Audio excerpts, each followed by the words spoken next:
Hello दोस्तों कहानी को पूरा सुनिएगा और अगर कहानी अच्छी लगे तो लाइक कीजिएगा। चैनल को सब्सक्राइब नहीं किया है तो चैनल को सब्सक्राइब कर लीजिएगा। तो चलिए स्टार्ट करते हैं। आप क्या दिखाना चाहती हैं मेरी सहेलियों को कि मैं आपसे बहुत काम करवाती हूँ? माधवी ने तैश में आकर अपनी 56 वर्षीय सास जो छत पर बैठी दाल साफ कर रही थी को खरी खोटी सुना दिया। लेकिन मैं ऐसा क्यों करूँगी? वो तो गर्मी बहुत थी और तुम सब बातें कर रहे थे, सो मैंने सोचा कि मैं ही शरबत बना कर दे आती हूँ, इसलिए मैंने ऐसा किया।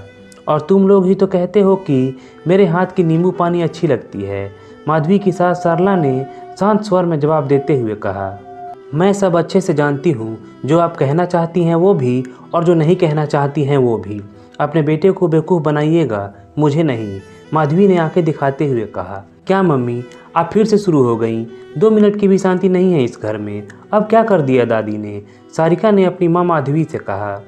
मेरी सहेलियों के सामने काम करके महान बनने का शौक चढ़ा है तेरी दादी को।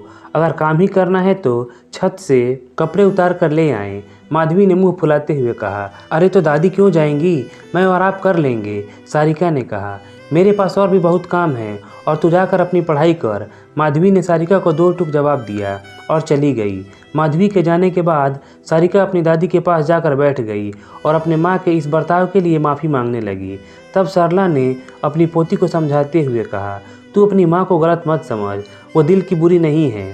और वैसे भी तुझे एक राज की बात बताऊँ, घर के इन सभी कामों को करने से मैं सेहतमंद रहती हूँ, मेरी एक्सरसाइज हो जाती है। अगर मैं बैठकर खाने लगी तो बहुत जल्दी मेरे हाथ पांव काम करना बंद कर देंगे और मैं स्वर्ग सिधार जाऊंगी।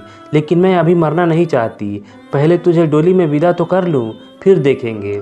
अपने माँ के कर्कश स्वभाव से परेशान सारिका को हर बार दादी अपने सकारात्मक तर्कों से चुप करा देती थी। एक दिन मौका देखकर सारिका ने अपनी माँ से पूछ ही लिया, आप दादी से इतना क्यों चिढ़ती हो? कभी सीधे मुँह बात क्यों नहीं करती हो? तू क्यों दादी की इतनी हिमायती बन रही है? वो जैसी दिखती हैं वैसी है नहीं। जब से मैं शादी कर इस घर में आई हूँ तब से देख रही हूँ कि कैसे एक एक पैसे का हिसाब रखती हैं, बिल्कुल कंजूसों की तरह। 5 बार कोई चीज़ मंगाती थी तब जाकर वो लाती थी। तेरे पापा इकलौते बेटे हैं उनके, इसलिए उन्हें अपने साथ रखना मजबूरी है। माधवी ने आंखें मटकाते हुए कहा। हाँ तो पैसा जोड़ना कोई बुरी बात थोड़े ही है। कल आपसे मैंने एक ड्रेस दिलाने की बात की तो आपने भी तो ये कहकर मना कर दिया कि मेरे पास पहले से ही इतनी सारी ड्रेस है, नाहक पैसे क्यों बर्बाद करना। और माँ, शायद आप भूल रही हैं कि हम जिस घर में रह रहे हैं वो दादी ने ही एक एक पैसा जोड़कर बनवाया है, तभी हमारे सिर पर छत है। और मजबूर आप नहीं, मजबूर दादी हैं हमें यहाँ रखने के लिए, क्योंकि दादी अभी इस उम्र में अपने बेटा बहू और पोते पोती के बिना नहीं रहना चाहती हैं, क्योंकि वो हमें अपनी दुनिया समझती हैं। माँ की बात सुनकर सारिका से रहा नहीं गया और उसने एक ही सांस में सब कह डाला। मैं वीणा के घर नोट्स लेने जा रही हूँ, 1 घंटे में लौट आऊँगी, सारिका ने शांत बैठी अपनी माँ से कहा और पड़ोस में रह रही अपनी सहेली वीणा के घर चली गई।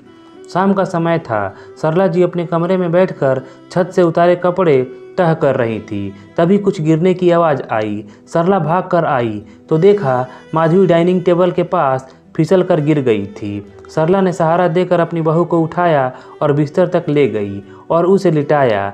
माधवी को पैर में हल्की मोच आई थी। सरला थोड़ा गर्म तेल लेकर आई और माधवी के पैर में मालिश करने लगी। माधवी ने नानुकुर की तो सरला ने बहू को डांटते हुए कहा, चुपचाप लेटी रह, कितनी बार कहा है कि ठीक से देख कर चला कर, लेकिन मेरी सुनता ही कौन है। अब हो गई ना बेकार की तकलीफ। सरला ने जैसे ही नज़रें उठाकर देखा तो पाया कि माधवी की आंखों में आंसू छलक आए थे। वो घबरा गई और पूछने लगी, बहू ज़्यादा तकलीफ हो रही है क्या?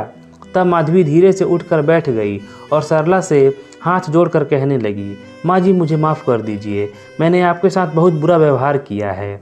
सरला ने माधवी के आंसू पोंछे और तभी माधवी अपने सास के गले लग गई। ठीक उसी वक्त सारिका वहां आ गई। उसे अपनी आंखों पर विश्वास नहीं हो रहा था, लेकिन ये सत्य था। आशा करता हूँ दोस्तों कहानी पसंद आई होगी। धन्यवाद।